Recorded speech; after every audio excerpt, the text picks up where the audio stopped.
that. So in summary, it meets the zoning requirements. The staff received no public comments prior or after publishing the report directly to us. The applicant, prior to submitting, did do their own independent neighborhood meeting. We provided them with addresses 350 feet from the property boundaries, which was the same notification area that we sent our public hearing notices to, and we've received no feedback directly from the public after that. So our recommendations this evening are for the Planning Commission to forward the resolutions. I could list them all, but they're in general all of them, and the applicant is here too, the representative. So generally, he would speak first in the public hearing to represent his application. Questions? All right, let's bring it back to here. And questions? Mr. Chair, if I could, I've got two questions that are kind of related and just a logistics one. I'll do the logistics ones first. I'm assuming you're going to be looking for 4 motions from us down the road here. Separate, and I'm also looking to Leslie. So you want a separate motion on preliminary and final plat, separate motion on CUP, separate motion on variances. Got it. Now, my question. Leslie, could you walk through, just refresh my memory, because I get muddied between C1 and C2. What, big picture overview, what is an accepted use, a permitted use in a C2? Well, it's actually very vast, so if you give me a second, I think I can pull that up. The C2 is really what kind of governs a lot of commercial property throughout Faribault. So based on that, if I can't see it in the table, but I'm looking at general retail sales and service. So for example, on our list, we could have a banking institution there. We've had the Mayo Clinic, which was a permitted use. It could be a child care center. It could be a funeral home. It could be a pawn shop. It could be a pet store. Those are some of the just generally some of the retail, but it could be an automotive services area, a car wash. It could be a liquor store. It could be a micro brewery, distillery. It could be a restaurant, hotel. It could be sports and health facilities. It could be education, furniture moving. And I mean, there's just such a wide myriad of things. I think that, if there's something specific that anybody wanted to ask me, I'd be happy to answer that. Mr. Chair, that gets to where I was going. And then my second question, it was related. You showed the land use map. Was that the comp plan map or the zoning map? Oh, I should have said, does it say zone? I can't remember what it said. The but zoning. It was, okay, that was the zoning map. And I'm just verifying from what I fished out of one of the resolutions that the comp plan says that this is guided for commercial and or residential. Is for either or. So the existing zoning and the comp plan already are in alignment of what They support it. Correct. happy. Thank you. I have a question, Mr. Chair. Dina? So I noticed in the preliminary plat, they did provide a preliminary grading plan, but in the final plat, they did not. So we've been getting, they have applied for a grading permit. So we do have, I probably didn't include it in the packet, but we do have the final grading, and it's generally. There's just quite a bit of elevation change between the parking lot and the neighbors. So I just thought it'd be nice to see the grading plan. Where's that flowing? Any runoff? Mr. Chair, I can address a little bit of that. So the grading plan is submitted as a part of the preliminary plat, but we don't get another grading plan at final plat. Final plat is just about creating property lines. So the preliminary plat is where we actually do tease out some of those details, like a grading plan, a stormwater protection plan, and if needed, like a utilities plan. So are we just to assume that those are going through the grading permit and not under our purview? Yes.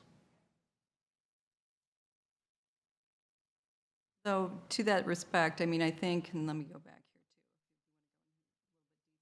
It's a little bit hard to see, I understand. So one thing that I would like to point out is maybe this slide. So this is building 1, that is the top north and west building, which is accommodated by the surface grading.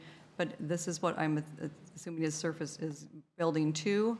So the approach is still to have a inset into the hillside for those houses or those garages that accommodate it, but still have those floors, the upper floors have exposure to light and sunlight like a typical residential single-family.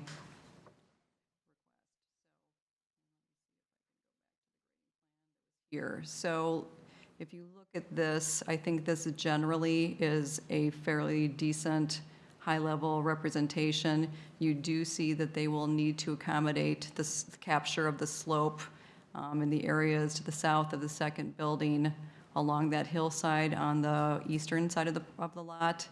And then in between the two, the bank of buildings that's in the center and the southern buildings, there is another retaining wall that will accommodate this. The stormwater management, is going to be accommodated through a combination of surface drainage and structures, so which with piping. So it's kind of threading the needle between those two approaches to keep this as economical as possible. I made reference in the staff report to the previous application that was for 34 units that went through all the way through council approval. If I'm understanding this correctly, and I wasn't here at the time, I believe all of that approach was for underground infrastructure for the entire thing, and, which is a very expensive proposition, and I can only imagine that did not, maybe one of the reasons, but I don't know for sure, so I don't want to say that with authority. I guess, so we have a higher unit count on this. This is 37 units, correct? Correct. But And I guess my thought would be are they managing their stormwater on site predominantly, yes. and preventing runoff into any of the surrounding neighbors? That's a requirement of the applications.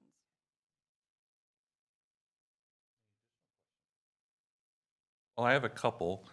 So what will happen in the future? Let's say that these units become for sale. Will they be coming back to us then because of the zoning? So this will be kind of a, Barry wants to jump in on this one, so I'll let him. well, that's why I'm asking, because I'm curious. Yeah, Mr. Chair. So this project is being permitted by conditional use permit as multifamily. It is slightly changing in the sense that the CIC plat does create, in effect, boundaries between the units so that they could move forward as attached townhome building permits. But in reality, it's still functioning as a multifamily development from our standpoint. So there would be no future going back through the process, going back through the entitlement process, just to be able to sell these off. That's why the CIC plat is being requested now. And has the fire department looked at these private streets? They have, and that's their primary recommendation was, it's navigable, but should there be car parking along the 24-foot width street, that would not be desired. So that's why there will be a request for posting parking of no parking on the private drive. And I have asked this question to the last two applicants in this spot, so I don't want to leave these folks out. Will there be any handicapped accessible? That is, you don't see on this, that has been brought to their attention. They have not, that is highly part of the scrutiny of the building official and the way that we do our applications here. So they will be required to meet all state and federal ADA requirements, condition of approval. So now I'm going to open up public input. So please, when you come up, please make sure you speak into the mic. Again, state your name and your address, and we welcome you to come on up.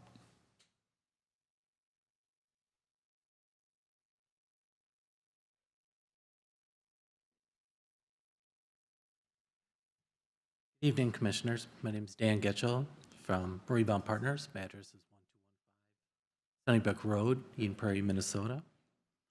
I'm here tonight with members of our project team, including April Paxton from Moe's Contracting and Don Schulte from Jones Howe Smith.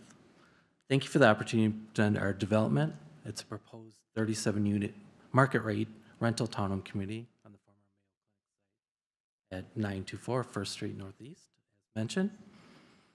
As many of you know, this property has been vacant or underutilized for several years and has been the subject of multiple redevelopment discussions over time. We believe this proposal represents an opportunity to put this site back into productive use, and while providing housing type that is currently limited within the Faribault market. Throughout the planning process, we have worked to gather input from the community and local stakeholders. As mentioned, we had a neighborhood meeting with nearby residents this year, and we also had a roundtable before that where we included city staff, community leaders, and many major employers in Faribault. In addition, we've reviewed the Maxfield 2025 study. We attended the presentation that Maxfield had in the community. And we've evaluated the project with the framework of the comprehensive plan. The project before you tonight reflects many of those conversations and planning efforts.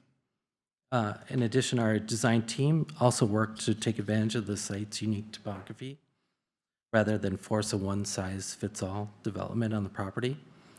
The building layouts and unit design utilize the natural slope of the site, helping to project transition to adjacent properties while maintaining a residential character consistent with the surrounding neighborhood. We'd like to also thank the city staff for the significant amount of work and effort they put into reviewing the project and work through the various applications and technical details of the project. The project is well summarized in the planning commission packet, and so I'd like to keep my comments brief, and we'd be happy to answer more questions you had.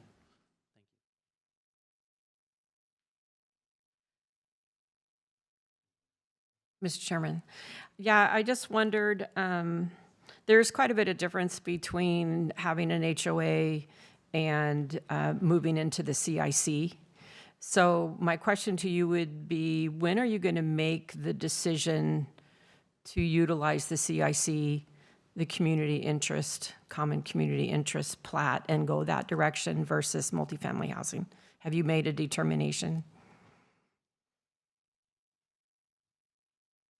That determination hasn't been made yet at this time.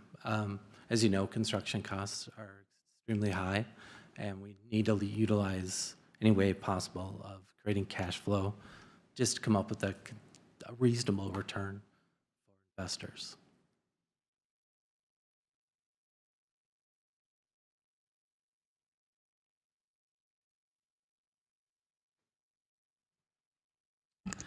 Jane Spooner. I live at 133 Erbling Avenue.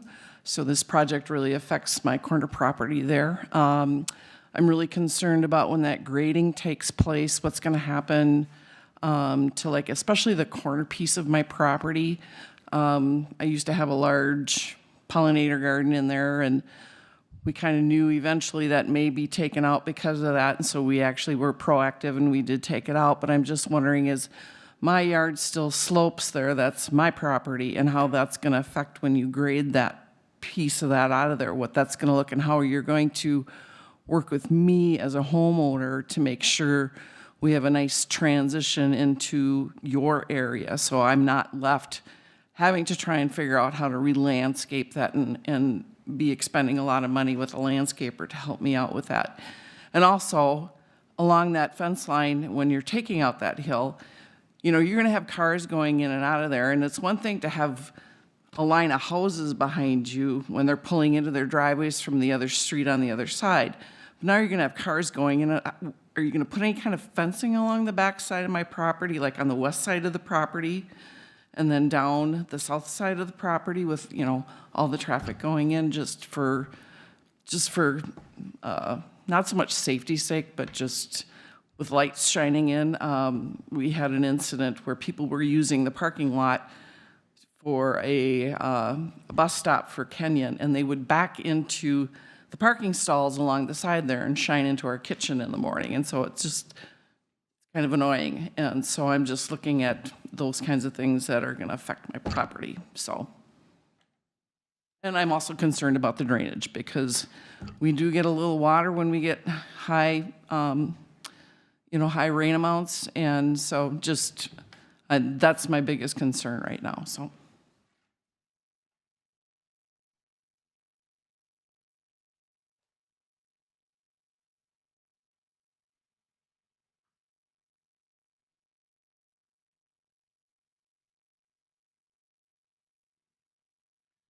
Good evening, Commissioners. Thank you for holding this meeting, and thank you for your presentation. Just a couple comments that I have and Sir? concerns. Can you Sir? hear me okay? Or?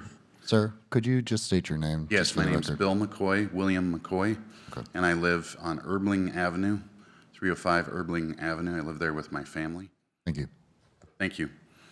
One of the concerns that we had back at the end of March at the meeting that was referenced by this gentleman over here, there was a meeting and it was very well attended. What he didn't mention is in this well-attended meeting, the overwhelming sense among the residents was opposition to this proposed permitting. I think that's important because if the people that are going to actually have to live in this community with 37 new homes, and let's say there's 4 people, two kids and a husband and a wife in each of these townhomes, you're looking at a sizable 150 people suddenly being dropped into your neighborhood, and that really changes the makeup of the neighborhood, and it's a completely different experience than the one that you expected when you purchased the place and that you've had. So since we purchased the place in 2012, of course, neighborhoods change, but those changes are slow. This is a rupture with what our common experience in the neighborhood would be. And it's one thing if the people building actually live in the neighborhood and okay, they're benefiting from it financially and so forth, but that's not the case here. They're just simply investing their money and then walking away and collecting the profits. So there's that. And then the other thing, that suggestion that I had then and I have tonight, we obviously want more housing, we want more people in a growing and thriving economy. But with these housing permits, it seems to make more sense to do what was done on the south end of town, where you put it on the very edge of town or outside, perhaps a half mile outside of town, so you're not disrupting any neighborhoods. The neighborhoods that exist remain intact, the property values remain the same and growing higher, and it's not a disruption in the people's experience and why they moved to Faribault or why they moved to that particular neighborhood. So I thought I'd share some of those concerns. And then lastly, just one question. As I understand it, this is the committee, the permit committee. If you approve this, does this then go to the full council, or how does this process work? So great question. So we are a recommendation board. We do not have any ability to make anything. We just make recommendations that then go back to the city council. The city council are our elected officials, so they're the ones that actually have the power to either go with what our recommendation is, or they may change it, or they may not even, they may go a completely different way than what we talk about here. We're just here so we can make sure that you have the opportunity as a community come and talk to us about this so that we can then take those thoughts in with the information that we can go by, which we follow the rules of how the community has set up. And so when we look at this project, we look at this project on how does it fit within our rules. And the city council actually has a lot more latitude because, again, they are elected and they have those abilities where we are just a recommendation. Okay, well, wonderful. I think that explains it very clearly. Thanks for your time tonight.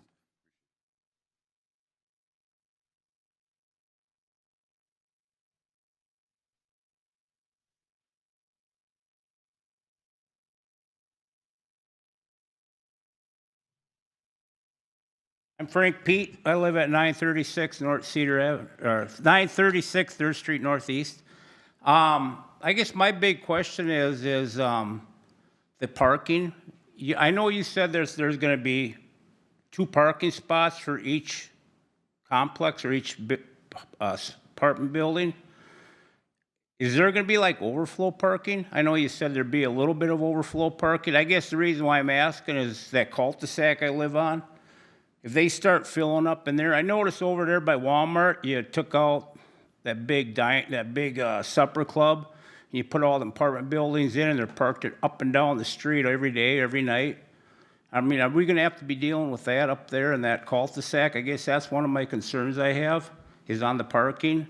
And then I noticed that you're gonna have a drive going out onto 3rd Street Northeast. So you have the complexes to the north side, and the drive will be going out. Is that gonna be a one-way out, or is that gonna be like a two-way where you can go in and out off of 3rd Street? I guess that's another question I had. You know, that was never clarified. And is this gonna be like rentals, or are they gonna sell them like condos? That's, you know, that's kind of up in the air. You know, if they're gonna rent for 2,300, like the original meeting said, are they gonna be able to rent them for that? Or are they gonna have to turn them into condos right in the beginning? That's something that I'd like to see clarified a little more so we kind of have an understanding of what's gonna happen up there. So, and I guess that's all I got. Thank you.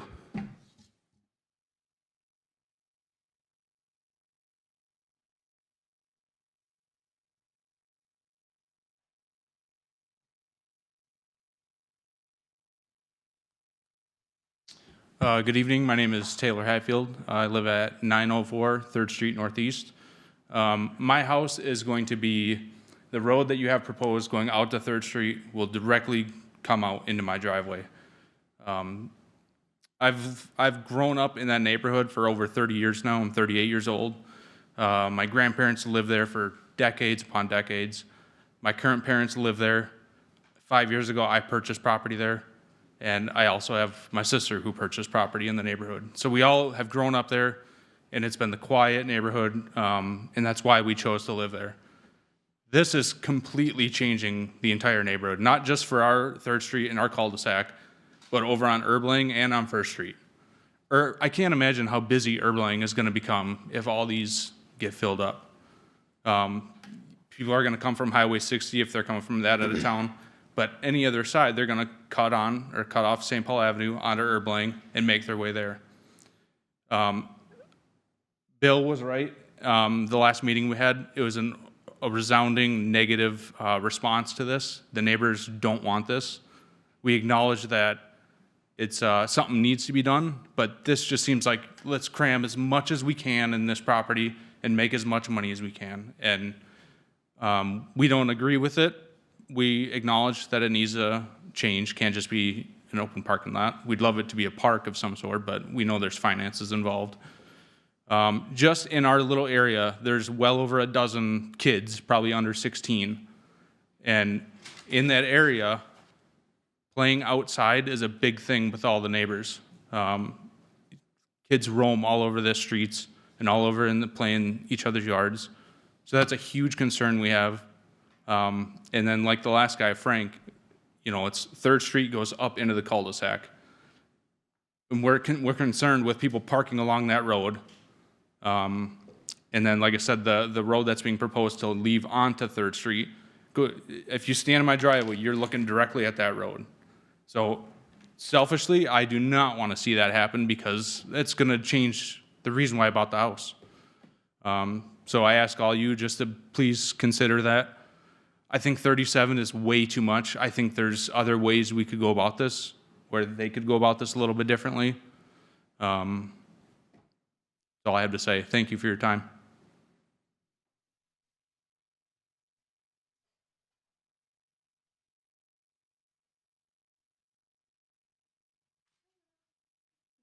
Brianna Lazardi. I'm the executive director of the assisted living that's across the street at 828 First Street Northeast. And I'm just mimicking the concern of the parking and the traffic flow. I think we have to be purposeful. I'm concerned for my residents right across the street, people using our circle coming through to turn around, and using our already very small parking lot for parking. So if there's intention with that parking and how traffic flow is going to work, I think that really should be thought on when we're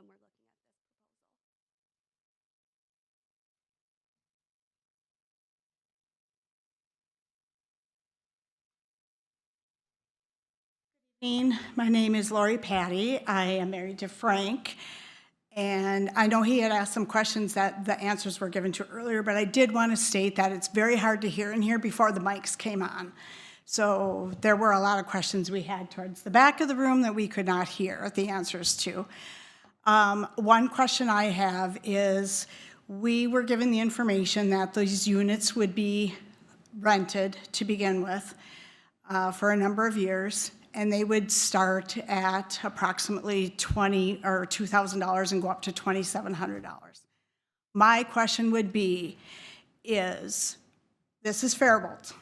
I don't know what the average rental is in Faribault, but it seems awfully high to rent a townhouse for an average family for $2,700 or $2,500 even. But what happens if over 50% of those units stay empty because they can't fill the rental prices? What happens then? Thank you.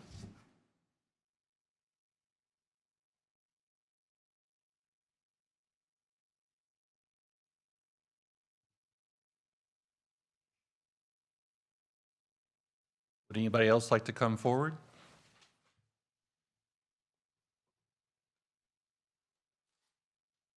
All right, we are officially closing public input and coming back here to the commissioners. Question? Mr. Chair, well, yeah, we're beyond questions now. To the discussion part, I'll just take the first swing at it. The reason I was asking the question on what is permitted in C2, I understand why that's zone C2. The Faribault Clinic was clearly a commercial. Curly's Place, Minnesota Maintenance, was a commercial facility. So I get it, why that's kind of grandfathered in, and that's why I was asking the question on the zoning map, that if you look at it, I don't want to call it an island of zoning, because that's not really accurate, but it is surrounded on several sides by residential, and then the assisted living, which, you know, those, it's like a church, they can kind of go. I also understand this is the third or fourth time we've seen a housing developer come in and try to put something in there. I totally get it. I hear what the neighbors are saying. I understand it. I will say, when the south side came up, I live within walking distance of those massive 3 apartment buildings. That is not on the outskirts of town, and I can tell you firsthand that has radically impacted my neighborhood. The traffic patterns are totally different. The use of the park across my street's different. That comes with the territory of growth. But yes, I know that. I see that firsthand, and I'm not discounting that. I know what that looks like. If I had a magic scepter to wave, which I don't, and I've asked for one for years, if I could wave a magic scepter, I think that is probably better used as a lower density residential use. It really could be an R2. That said, I don't have the magic scepter, and I got to deal with what's in front of me right now. It is zoned C2. The comp plan calls for it to be higher density residential or commercial. Given that playing field we have in front of us, it would be difficult to just summarily turn this down.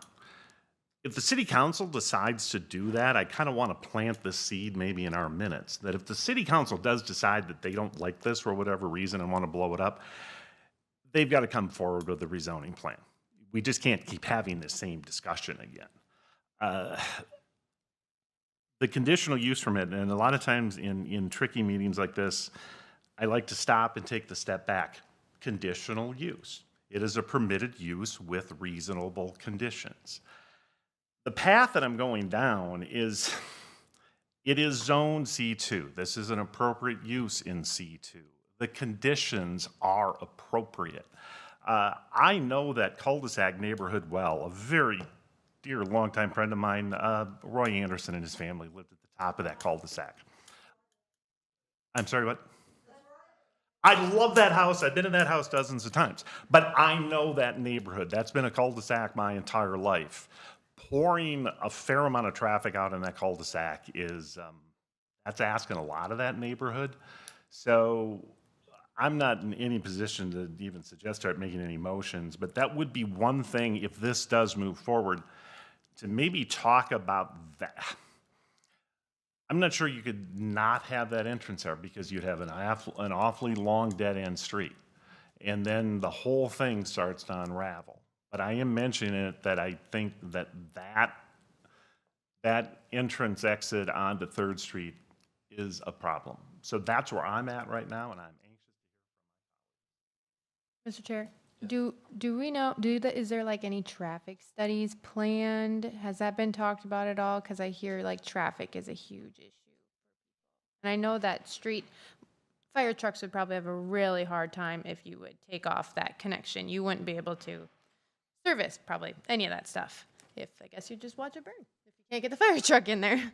So do they have a traffic study planned? So a traffic study was not required of the application. This has been reviewed by the city engineer and the fire department. So, so that is not a requirement of the scope and scale of this density.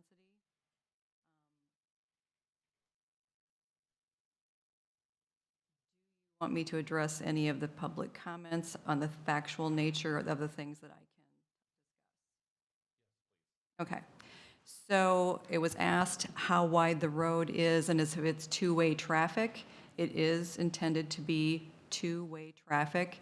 It is intended not to be signed, as I said, on either side, so that you may enter or exit onto 3rd Avenue or from 3rd Avenue. You would enter it from Earl Blang Avenue or exit from Earl Blang. For the units that are fronting onto 1st Street, they will have direct access, driveway access to the public road system on 1st Street. I have to say I'm not entirely sure that I know if there is parking on Earl Blang Avenue now, if that is signed for not parking. I am not clear. We can look at Google Maps and figure that out quite quickly. But just to know that the those streets are designed with public right-of-way to accommodate traffic and and sometimes they are designed for on-street parking. Do I know that for a fact? And I do not, but I can. We can find that out. In regard to grading and those activities, the applicant has been advised that they should be working with the adjoining property owners to the site. Grading activities must stop at the property line and go no further unless they are granted an easement by permission of the adjoining property owner. They are in no obligation to do so. There is, I understand, and I truly believe that there is willingness for the applicant to work with adjoining property owners to mitigate any of the necessities of grading and screening and so forth. But if you want to reopen the public hearing and have them address that themselves, that's entirely up to you. And I can't remember any other specific questions that maybe you can refresh my memory. One was about whether or not there would be some type of buffer, like a fence. So at the site planning stage, the landscape plan is required. This is categorized as a high-density residential, which means that there is a requirement not only to provide the highest level of landscape material, but also to address what we would call transitional areas. Transitional areas would be between low-density and high-density residential. So the applicant will need to satisfy the conditions of the appropriate treatment between properties, and whether that is if there is a difference in grade that requires a retaining wall, would that be a fence and some screening alongside of it? Is there only room for a privacy fence? You know, that is something that's looked at the administrative level when the site plan is submitted. Mr. Chairman, I have some comments. Yes, go ahead. Commissioner Ackman, I appreciate your questioning the density from the C2 to an R2, but I think that we need to take it a step further. yes, you could allow a higher density, but I'm not sure that the 37 units may be too high.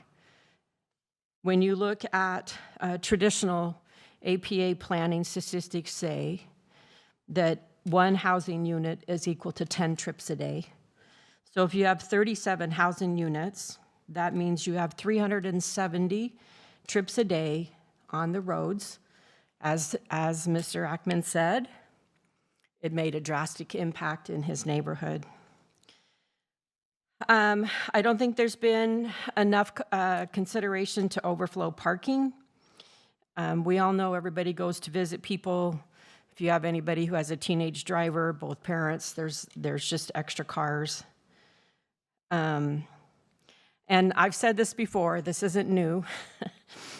I don't agree with the staff's position on the criteria that's been presented in the findings and fact. And we don't ever review those individually. And so because I don't agree with staff's position on the criteria and the way they've presented it, I will be voting no, because I don't agree with I don't agree with the criteria findings. And state statute does say that we can't give a recommendation unless we consider the criteria. So that's why I'm saying no.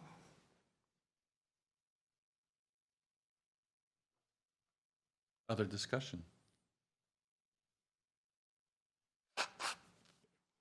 Leslie, as part of our recommendation, we could ask for signage with no parking, correct? It's, Cul-de-sac. that is beyond the boundaries of this. The residents, I believe, would have to petition the Public Works Department for that restriction on that road. That would be beyond the request of this application. Any other discussion? Chair, let me just kind of take another swing as we're continuing to work through it. Excuse me. The other thing I forgot to mention the first time through, I'm just generically, I'm not in favor of private streets. I've never really liked them. But in developments like this, it kind of has to be that way, and they have worked. But I'm not going to ever be the champion waving a flag that says private streets are the greatest thing. Just another kind of yellow flag that's jumped up there. But as the discussion was going on, I was going through and looking at the preliminary plat and the CUP and the variance. Like I said, in a perfect world, I wish that was R2. It is not. It is C2. And in looking at our criteria, and I'll separate from Tina for a second, I'm fine with the presentation. I'm fine with how the criteria, the staff has looked at it. But the plat is very reasonable. The grading plan, there's some questions here and there, but there's not anything unusual. You do this long enough and you see a conditional use list. Sometimes the conditions can be really kind of unique and bonkers, and you're going through that, it's like, really, that condition? Oh, it can only be done on Tuesday at 2 o'clock. And I mean, trust me, I've seen some odd conditions. This is a very standard conditional use permit. It's very standard language on the conditions. The variance, yeah, there's a couple of setback things here and there, but it's not anything unusual. I'm not seeing where a 25-foot setback is required and they're asking for a 5-foot. And correct me if I'm wrong on the variances. I just want to make sure that they were relatively minor variances.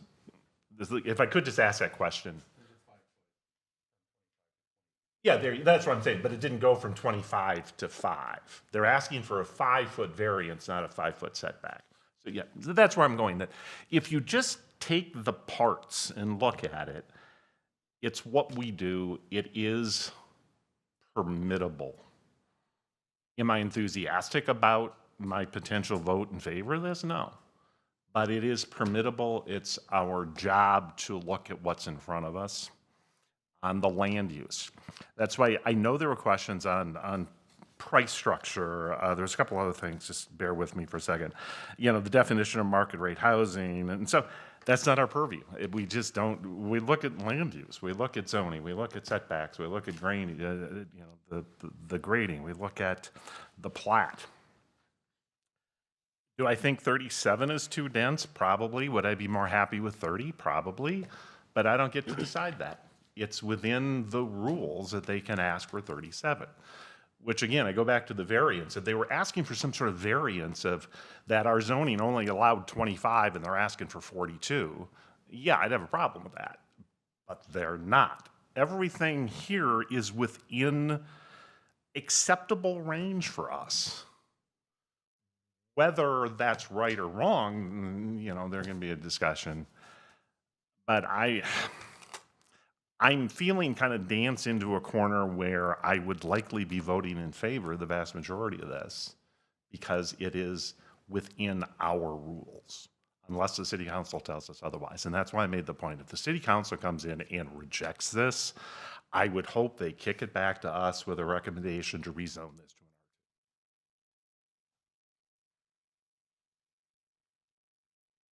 The discussions. Nope, I've already said my words, so. I was looking at the existing grading because my background is stormwater engineering for 6 years. It will reduce the amount of runoff coming off the current parking lot. Right now, all that just runs straight to Erbling and right off the edge. So most of it, if you draw a line through all the buildings, most of it is being captured and pulled into their stormwater system.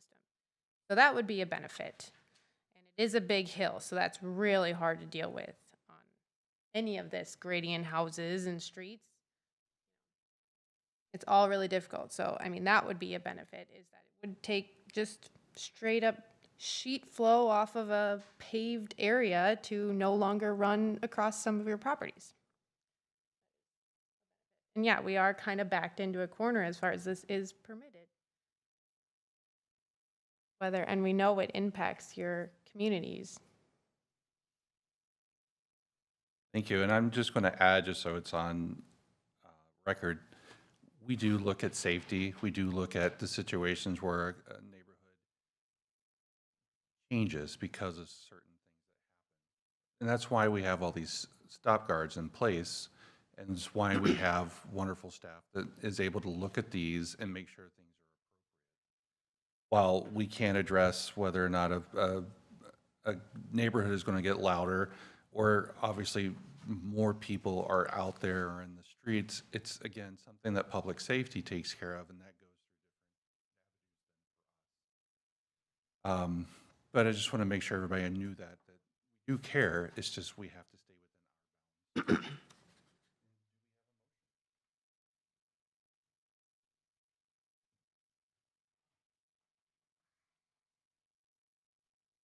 Mr. Chair, when in doubt, do it one at a time. What I'm going to do, and again, for the benefit of those here, what we're going to do, at least what I'm going to try to do, start. There's going to be a series of motions. They're not going to be unanimous one way or another, but to go back to what the chair was saying, our recommendation then goes to the city council, along with the minutes, along with the tone of this discussion. I am confident, in when I was chair, I'd always use the line that we're going to talk about some things and somebody's going to make a motion and we're going to vote on stuff, and eventually a majority will agree on something, and then that goes to the city council. So that's what's going to happen, and I'm quite confident that there's 5 of us, so it's something, you know, there'll be a majority. There's not 6 of us tonight. But then that goes to the city council as a recommendation, and then they do what they want to do. But that said, I'll start with kind of the easy one, and I think Emily hit right on it. On the plat, that all seems to make sense. The preliminary and final plat, I would move that we approve that resolution as presented. So your motion is for A1? Yes. Second. All right, we have a first and a second. Any discussion? All in favor, say aye. Aye. Aye. All opposed, same sign. Nay. And I'm going to object to criteria 3 and 4. So for the record to show, if you're objecting, if you're not agreeing, you have to say why or what. That's the way the statute reads. Very much. Motion carries. A2. Mr. Chair, I'm just looking at the conditions here now. like making that a motion too. But I am curious and looking for direction from staff and the rest of the group. Is there a way at all to, and I hear Leslie, we can't get in and say, put no parking signs somewhere. But is there a way to word it to add an additional condition to trigger staff to look at on-street parking signage, parking usage? Would that be an appropriate condition to add to the motion? Mr. Chair, I think the way that I would answer that is that you could recommend that City Council place a condition on this project that there be sort of staff reviewing the, the nearby streets in order to think about controlling on-street parking. That's maybe how I would recommend that. I see where you're going with it. It's not a condition in the resolution, but it would be I'll mention it in the motion in a way that it triggers where you want to go. Okay.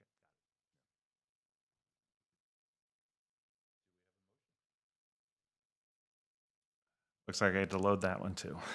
Mr. Chair, I would move we approve the conditional use permit as presented and request that the City Council direct city staff to look at the on-street parking needs and issues in the neighborhood. Motion, do we have a second?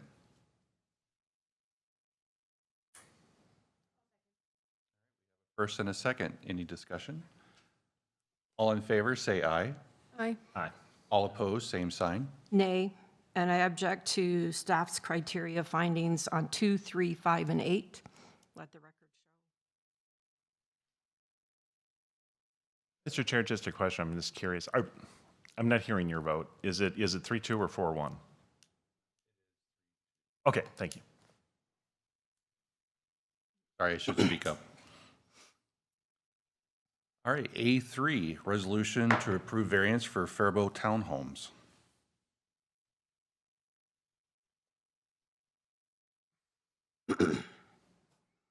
I'll make this motion. Yeah, you can't. I can't, I know. Mr. Chair, of all the 4 that's in front of us, again, if you take them in their pieces, the variances are the least concern. 5, instead of 25 foot, it's 20 foot at a couple of spots. And it seems certainly appropriate.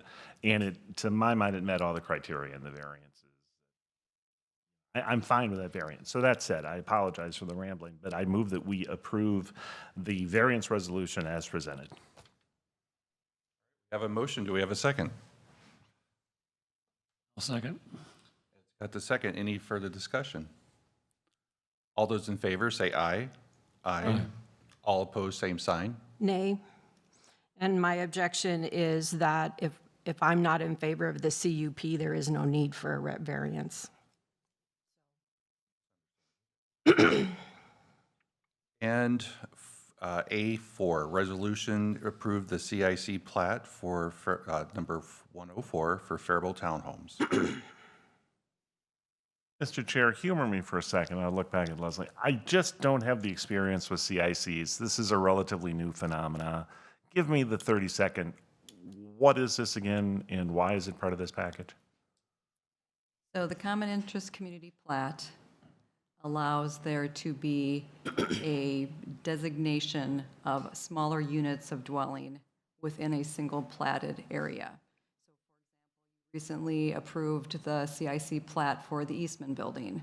Same thing, stacked. Excuse me, Leslie, a little closer. It seems to be So cutting sorry. out. It's cutting out. It's not you. It's, Apologies, I'll try to speak up. You recently, some illustrations that you might be familiar with from your tenure is the CIC plat that you approved for the Eastman building, which is a different arrangement. It's a multi-leveled, single-roofed structure, but it allows those individual units to be, I will just say, condominiumized or subdivided in the construct of the larger structure for that building.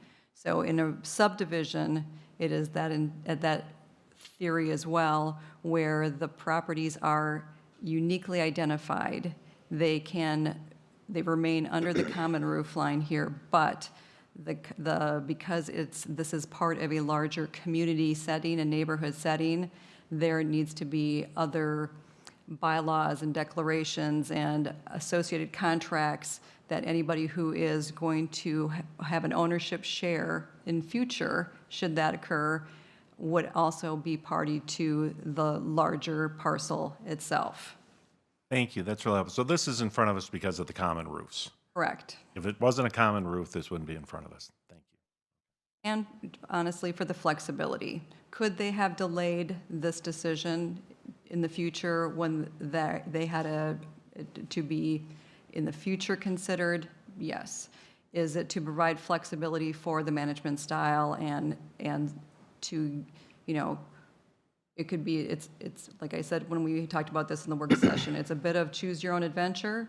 Could one entire building sell to another property owner in total? Yes. Could individual units sell in future? Yes. Could the entire property and every single unit within it remain under one ownership? Yes. And so because, just a reminder, and this is not to sway you, but this is the fact, the Mayo Clinic Alina building has been vacant since 2017. So obviously there is some desire for some flexibility to be also encompassed in this proposal. I don't think I'm overstating that. And I know planning world has kind of started to shy away from this term, but 20 years ago, this could have been a planned unit development instead of a CIC. Correct. That would have been a different approach. Yeah, but it's in the neighborhood of planned unit development. Yep, and the difference, just for the commission members, so we don't get confused, if this were proposed as a plan unit development, a great deal of other design thresholds could have been proposed. And so it does meet the current parking standard. I can say that from our tabulation. But they also could, as part of a PUD, could have asked forgiveness for certain standards in the encompassing approval of a PUD. But I don't want to get you off track. So what is before you is a CIC. And go ahead. Sorry, I had a question when you're done. Just to let the public know as well, whether this has been vacant since yesterday or 2017, it has no bearing on this commission at all. So we're not considering how long it's been sitting there. This is an FYI. And Tina. Well, I guess maybe I'm a little confused, Leslie. If you sold one building, it would require a separate tax ID number? Would it be required you'd have to split the lots back up again? The attorney's opinion that I'm understanding. I just feel like I'll be quiet. I just feel like you, in development, I understand the flexibilities that they're looking for. They don't want to come back in front of us again. They want to get it all done at one time. And I get that, but I think you need to make a decision.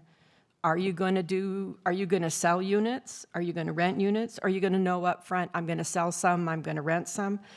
I just think you need to know that before you start. So maybe there's no reason it could be 10 years down the road before they sell a unit or a building, but I just feel like it's premature until they know whether they're going to sell it or rent it. I just feel like it's premature to do that, but I'm not in support anyway. That's just the CIC thing. I mean, it's very different. Harry, do you want to add something? I'll hold for now.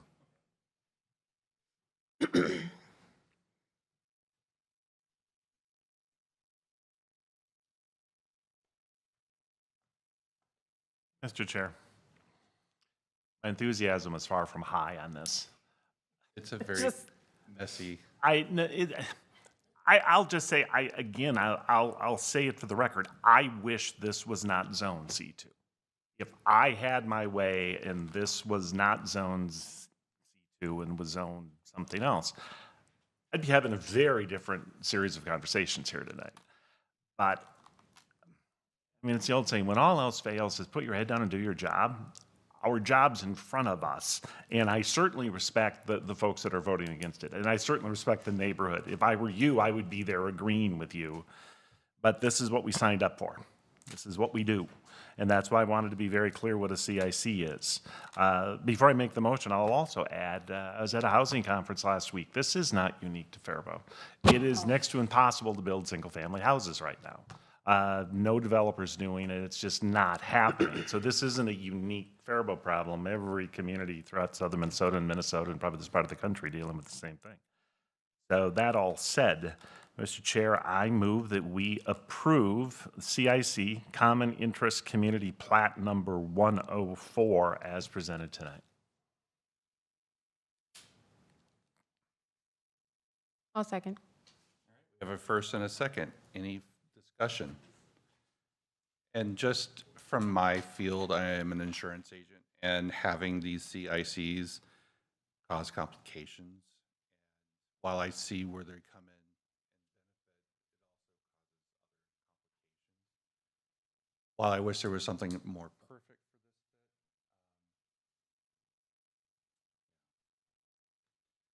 All in favor, say aye.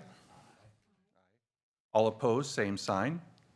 Nay. All right, the resolution is approved. Item number 5, request to be heard. Mr. Chair, before we move on, the City Council next Tuesday night? So next Tuesday, 8 days from now, City Council, it's in front of them. The CIC's not till the 23rd, or it's a later date. CIC plat's on a different day. What the resolution says. City Council holds a public hearing on